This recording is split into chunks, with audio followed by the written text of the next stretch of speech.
Hi friends, welcome to Vivid Tech. இந்த வீடியோல Chrome browserல எப்படி motion sensors வந்து நம்ம turn off பண்றது, disable பண்றது அப்படின்றது தான் பார்க்க போறோம். ஸோ வாங்க நம்ம வீடியோக்குள்ள போலாம். வீடியோ கடைசி வரைக்கும் ஸ்கிப் பண்ணாம பாருங்க. இதான் நம்ம சேனலுக்கு ஃபர்ஸ்ட் டைம் வந்திருக்கீங்களா? நான் தான் விக்னேஷ். மறக்காம நம்ம சேனலை சப்ஸ்கிரைப் பண்ணிட்டு அப்படியே பார்த்துல பெல் ஐக்கனையும் கிளிக் பண்ணுங்க. எப்படி இந்த சென்சரை வந்து Chrome browserல turn off பண்ணணும்னா, ஃபர்ஸ்ட் ஸ்டெப்பா நீங்க Chrome browser ஓபன் பண்ணி மேலே பாருங்க ஹோம் மாதிரியான ஒரு ஐக்கான் ஒன்று இருக்கும் ரைட் சைடில், அதை வந்து கிளிக் பண்ணி இதில் நீங்கள் செட்டிங்ஸை கிளிக் பண்ணி செட்டிங்ஸ் உள்ள போங்க.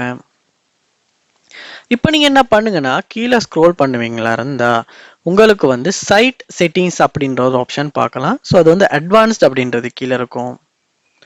இதில் கீழே ஸ்க்ரோல் பண்ணி பாருங்க உங்களுக்கு பெர்மிஷன்ஸில் மோஷன் சென்சர்ஸ் அப்படின்ற ஒரு ஆப்ஷன் இருக்கா அப்படின்னு. ஸோ அந்த ஆப்ஷன் வந்து இருக்குமா இருந்துச்சுன்னா அதை வந்து நீங்கள் கிளிக் பண்ணி இந்த இடத்துல don't allow sites to use motion sensors அப்படின்றத டிக் பண்ணுங்க. இது டிஃபால்ட்டாகவே வந்து சைட் ஸ்கேன் யூஸ் அப்படின்ற மாதிரி தான் வந்திருக்கும். நீங்கள் வந்து உங்களுக்கு டிசபிள் பண்ணணும்னா don't allow sites use motion sensors அப்படின்னு கொடுப்பீங்களா இருந்துச்சுன்னா features that need motion sensors not work அப்படின்னு கொடுத்துருப்பாங்க.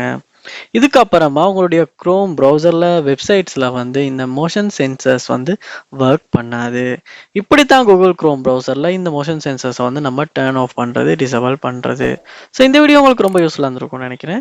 இது சம்மந்தமாக நீங்கள் அதாவது குரோமில் வந்து ஏதாவது இஷ்யூஸ் நீங்கள் ஃபேஸ் பண்ணி இன்னும் சால்வ் பண்ண முடியலைன்னா அது என்னன்றதை கமெண்ட் பண்ணுங்கள். நான் முடிஞ்ச அளவுக்கு குயிக்காக அதுக்கான வீடியோ வந்து மேக் பண்ணுறேன். மறக்காம நம்ம சேனலை சப்ஸ்கிரைப் பண்ணுங்கள்.